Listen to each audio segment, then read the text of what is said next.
आप ऑफिस में हैं और अचानक बच्चों का ध्यान आता है। अब आप चैन की सांस लेते हैं और सोचते हैं कि बच्चे घर पे होंगे बिल्कुल सुरक्षित, या फिर आप सोचते होंगे कि इस वक्त तो बच्चे ट्यूशन में होंगे बिल्कुल सही सलामत। लेकिन यही ज़रूरत है सोच बदलने की। बीइंग अ पेरेंट, हम कितने जागरूक हैं अपने बच्चों और उनकी सुरक्षा के प्रति, क्या कभी सोचा है आपने? नमस्कार, मैं हूं गुंजन और आप देख रहे हैं कानूनी पहलू। आज जिस कानून के बारे में हम बात करेंगे वो है बाल यौन शोषण और उससे जुड़े कानून।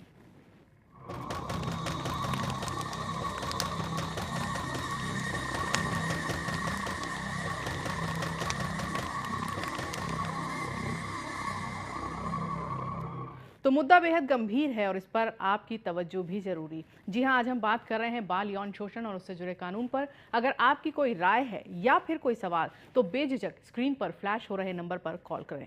आज जो मुद्दा है वो है इतना गंभीर कि आज हमने स्टूडियो में न सिर्फ वकील साहब को बुलाया है बल्कि एक मनोचिकित्सक भी हमारे साथ मौजूद हैं, ये जानने के लिए कि किस तरह के होते हैं वो लोग जो मासूम बच्चों के साथ इस तरह की घिनौनी वारदात को अंजाम देते हैं। हमारे साथ हैं as usual advocate Vivek NASA.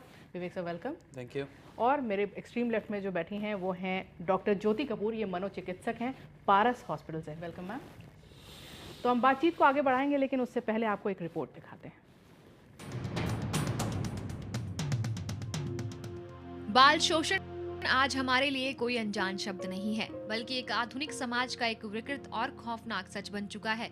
मौजूदा दौर में निर्दोष और लाचार बच्चों को मानसिक और शारीरिक रूप से प्रताड़ित करने की घटनाएं इतनी आम हो चुकी हैं कि अब तो लोग इस ओर कोई ध्यान भी नहीं देते। जबकि वास्तविकता ये है कि बाल शोषण बच्चों के मानवाधिकारों का उल्लंघन है। बाल शोषण से निपटने के लिए जो कानूनी ढांचा उपलब्ध है, लोगों को उसकी जानकारी नहीं है और न ही कोई ऐसी प्रक्रिया है जिसके द्वारा इस जागरूकता को बढ़ाया जा सके। नतीजा, ये सामाजिक अभिशाप लगातार और गंभीर रूप धारण करता जा रहा है। आमतौर पर माना जाता है कि बाल शोषण का मतलब बच्चों के साथ शारीरिक या भावनात्मक दुर्व्यवहार है। भारत में हालत ऐसी है कि अक्सर बाल शोषण के वजूद को ही सिरे से नकार दिया जाता है, लेकिन सच ये है कि खामोश रहकर हम बच्चों के साथ दुर्व्यवहार की वारदातों को बढ़ावा ही दे रहे हैं। केंद्रीय महिला और बाल विकास मंत्रालय द्वारा यूनिसेफ के सहयोग से कराए गए एक अध्ययन में कई संवेदनशील तथ्य सामने आए। अध्ययन के परिणामों में से जो बात सबसे ज्यादा उभरकर सामने आई है वो ये है कि 5 से 12 साल तक की उम्र के बच्चे बाल शोषण के सबसे ज्यादा शिकार होते हैं।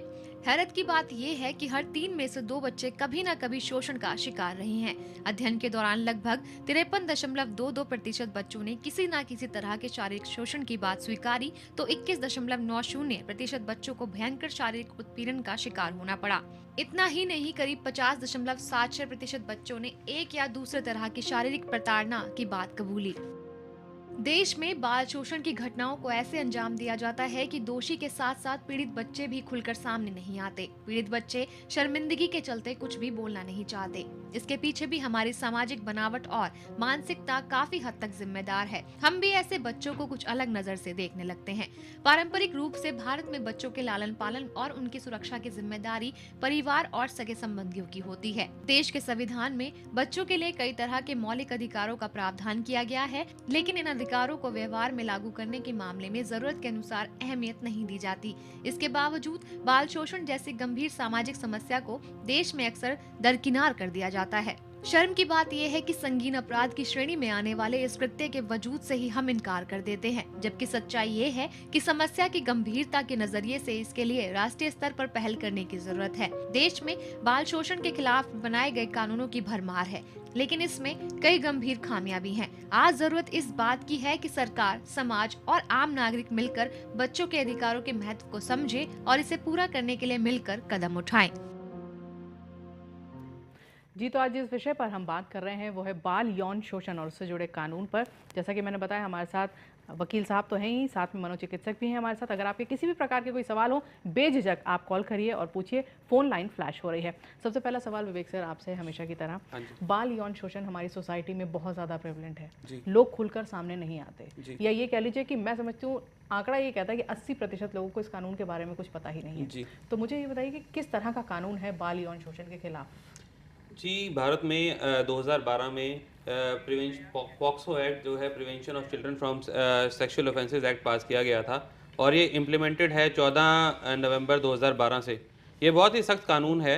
हाँ, ये ठीक है कि लोगों को इसके बारे में जानकारी नहीं है, पर खबरें अभी तक के माध्यम से शायद ये हमारी कोशिश है जागरूकता लाने की लोगों में, ताकि उन्हें पता लग सके कि किस तरीके का कानून है, और अगर कोई ऐसा ऐसा दुष्कर्म करता है तो उसके खिलाफ कहाँ कंप्लेंट लिखवाएं, क्या कानून है। मैं अगर कहूँ तो ये कानून काफ़ी स्ट्रिंजेंट कानून है, इसमें बहुत ही कड़ी सज़ा का प्रावधान है। इसमें अलग अलग तरीके की sexual assault, penetrative sexual assault, sexual harassment, pornography के अगेंस्ट प्रोटेक्शन, इस तरीके के प्रावधान हैं। इसमें कड़ी से कड़ी सज़ा का प्रावधान है। इसमें कुछ ऐसे ऑफेंसेस भी हैं जिसमें कि कम से कम 10 साल की सज़ा और extendable up to life imprisonment तक की सज़ा हो सकती है। इसका मतलब है कि 10 साल की तो मिनिमम ही सज़ा है। अगर कोर्ट चाहे भी तो इससे कम सज़ा दे ही नहीं सकती। तो ऐसी भी सज़ाएं हैं। तो बस ज़रूरत है जागरूकता की। अगर ऐसा कुछ होता है, ऐसा कोई दुष्कर्म हुआ है बच्चों के साथ, जाके कंप्लेंट करने की। जी जी विवेक, एक पॉक्सो कानून आया है, जी। क्या है, हम जानना चाहेंगे वो। जैसा कि मैंने कहा, पॉक्सो है prevention of children from sexual offences act. ये एप्लीकेबल हुआ था 14 नवंबर 2012 से, और ये एप्लीकेबल है। बहुत ही केसेस इस कानून के अंतर्गत डिसाइड भी किए जा रहे हैं। आपने देखा होगा आसाराम वाले केस में भी पॉक्सो कानून के तहत ही चार्जशीट भी फाइल हुई है। उसमें पॉक्सो के भी सेक्शंस लगाए गए हैं, और इसके लिए स्पेशल कोर्ट्स के इंस्टीट्यूशन का प्रावधान है, जिसमें स्पेशल कोर्ट्स जो कि सेशन कोर्ट होता है यूजुअली, उसमें ही एक केसेस जो है डिसाइड किए जाते हैं, ट्रायल किया जाता है। जी जी वकील साहब, कानून तो बहुत है, इफेक्टिव कितने हैं इस पे आपसे बात करेंगे, लेकिन एक कॉलर हमारे साथ कैथल से जुड़ गए हैं, देवी दयाल जी। देवी जी नमस्कार। नमस्कार जी। जी अपना सवाल पूछिए।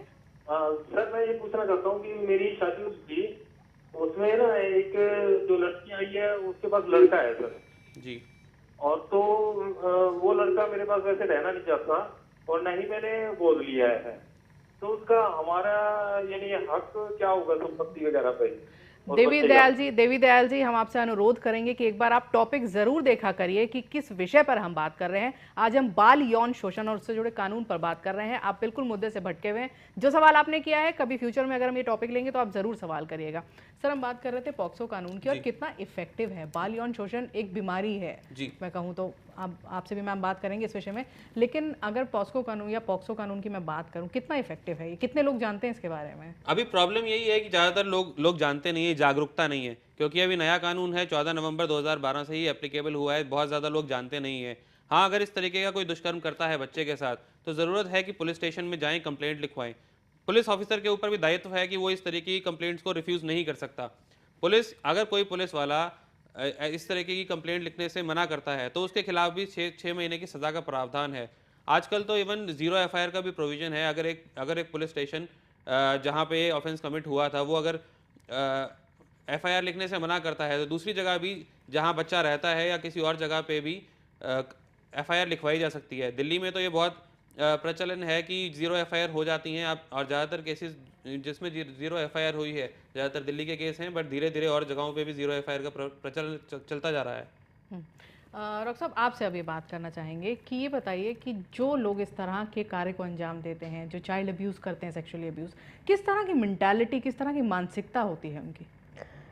सी चाइल्ड सेक्स अब्यूज़ एक नॉर्मल आदमी नहीं करेगा, राइट? वी नो कि कहीं ना कहीं दिमाग में कोई ऐसी भ्रांति है कि आदमी इस तरह की बात कर रहा है। इसमें कुछ एक डिसऑर्डर्स हैं जो साइकाइट्री में देखे गए हैं, जैसे कि पीडोफिलिया और पैराफिलियाज जिनको बोला जाता है, जिसमें जो इंडिविजुअल है, जो इंसान है, उसकी सेक्सुअल फैंटेसीज जो हैं वो बच्चों से एसोसिएटेड होती हैं रादर दैन एडल्ट मेल और फीमेल, जो कि नेचुरल सेक्सुअल फैंटेसी मानी जाती है। दूसरी बात होती है इम्पल्स कंट्रोल की, कि कुछ लोगों में इम्पल्स कंट्रोल की प्रॉब्लम होती है। अगर उनके मन में कोई इस तरह का विचार आता है, वो उसको काबू नहीं कर पाते, वो सोशल एटिकेट्स को फॉलो नहीं कर पाते हैं। तो ये है साइकाइट्रिक प्रॉब्लम। पर ज़रूरी नहीं है कि जो लोग चाइल्ड सेक्स अब्यूज़ में इन्वॉल्व रहते हैं वो साइकाइट्रिक प्रॉब्लम और एक प्राइमरी साइकाइट्रिक डिसऑर्डर के मरीज़ ही हैं। तो ज़रूरी नहीं है कि वो बीमार हो, मतलब कॉन्शियसली भी ये चीज़ करी जाती है। यस। वकील साहब आपने कानून की बात करी, इसमें सज़ा का क्या प्रावधान है? Because it's a crime, it's a severe crime. तो इसमें सज़ा का क्या प्रावधान है? इसमें बहुत ही स्ट्रिक्ट सज़ा का प्रावधान है। अगर कोई पेनिट्रेटिव सेक्सुअल असॉल्ट करता है तो उसमें कम से कम 10 साल की सज़ा का प्रावधान है, जो कि लाइफ इम्प्रिजनमेंट तक हो सकती है। इसका मतलब है कि कम से कम 10 साल की सज़ा तो है ही है। अगर ये एग्रीवेटिव नेचर की हो जाती है, यानी कि कोई रिलेटिव अगर इस तरीके का कोई ऑफेंस करता है, कोई पुलिस ऑफिसर करता है, आर्म्ड फोर्सेस का कोई आदमी करता है, कोई स्कूल का स्टाफ करता है, स्कूल का टीचर करता है, कोई हॉस्पिटल का स्टाफ करता है, बहुत कैटेगरीज हैं, कोई रिलेटिव करता है, तो इसमें सज़ा का प्रावधान और भी ज़्यादा बढ़ जाता है। अगर कोई व्यक्ति सेक्सुअल असॉल्ट करता है that is not of penetrative nature, but उसमें कोई बच्चे के बॉडी पार्ट को, प्राइवेट बॉडी पार्ट्स को कोई टच करता है या उस तरीके का भी कुछ करता है, तो भी वो सेक्सुअल असॉल्ट की डेफिनेशन में आता है, जिसमें कि कम से कम 3 साल की सज़ा का प्रावधान है।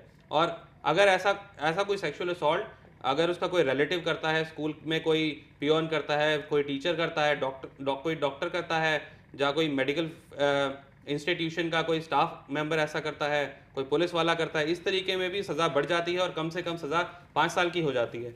तो सज़ा बहुत कड़ी है। रिग्रेस इम्प्रिजनमेंट का भी प्रोविज़न है, और क्योंकि आप देखेंगे कि और कानून में मैक्सिमम पनिशमेंट का प्रावधान होता है, जैसे कि मतलब हुआ कि ज़्यादा से ज़्यादा सज़ा 10 साल हो सकती है या लाइफ इम्प्रिजनमेंट हो सकती है। इसका मतलब हुआ कम से कम सज़ा 6 महीने भी हो सकती है। पर इस कानून में मिनिमम पनिशमेंट का प्रावधान है, जिसका मतलब है कि कम से कम 5 साल, 7 साल या 10 साल की सज़ा तो है ही है। जी चलिए, एक कॉलर हमारे साथ धर्म सिंह जुड़ गए हैं महम से। जी, अपना सवाल पूछिए। नमस्कार। नमस्कार जी, पूछिए सवाल। जो लड़कियों के साथ ऐसी घटना घटी, जी इसमें पुलिस प्रशासन में कार्रवाई नहीं है। जी जी ये इस केस को छोड़ देते। धर्म सिंह जी, आपकी आवाज़ हम तक क्लियर नहीं पहुंच रही है, हम आपको सुन नहीं पा रहे। धर्म सिंह जी जी, अपना सवाल दोहराइए। चलिए, लगता है संपर्क टूट गया। आपने कहा सज़ा का प्रावधान है, कड़ी से कड़ी सज़ा का प्रावधान है, लेकिन डॉक्टर साहब अगर मैं आपसे बात करूं, जैसा कि सर ने बताया कि ऐसा वो लोग ज़्यादा करते हैं जो आपके नोन हैं, जो जिनका घर में आना जाना रहता है, तो what kind of psychology do they have? क्या वो बच्चे पे नज़र रखते हैं? किस तरह के बच्चों को वो विक्टिम बनाते हैं? मेन बात इसमें है अपॉर्चुनिटी, अवसर। ऐसा क्यों है कि सबसे ज़्यादा, आई मीन इनफैक्ट वो जो स्टडी अभी कोट की गई थी 2007 वाली, 50% से ज़्यादा इन जो केसेस होते हैं they are done by people who stay with you, with your family और you are known to you. Maybe it could be your teacher, it could be some uncle और रिलेटिव। एग्जैक्टली। और उसमें ये है कि opportunity है आपके पास, इसलिए आप ये कर सकते हो। स्ट्रेंजर्स ये कम करते हैं। और जहाँ तक साइकोलॉजी का सवाल है, जैसे कि मैंने पहले बोला था कि ऐसे लोग नॉर्मली वो होते हैं जो कि फैंटेसाइज करते हैं सेक्सुअली, बच्चों की तरफ उनकी फैंटेसी होती है। इनफैक्ट जो पीडोफिलिया पर्टिकुलरली होता है, उसमें जो नॉर्मल सेक्सुअल फैंटेसीज होती हैं वो एग्जिस्ट ही नहीं करती हैं। मतलब कि जो कि इरोटिक स्टिमुलस है वो बच्चों से ही आता है, वो अडल्ट से नहीं आता है। और दूसरी बात यह है कि जब आपके पास, हमारी सोसाइटी में एक बड़ा वो है कि हम ये रिस्पॉन्सिबिलिटी दे देते हैं कि अंकल आ रहे हैं, चलो इनके साथ खेल लो या कुछ करो। हाँ, एक फेथ होता है और बच्चा भी वो फेथ करता है, तो वो एक अपॉर्चुनिटी है जिसको कोई भी एक्सप्लॉइट कर सकता है, जिसकी इस तरह की मेंटालिटी।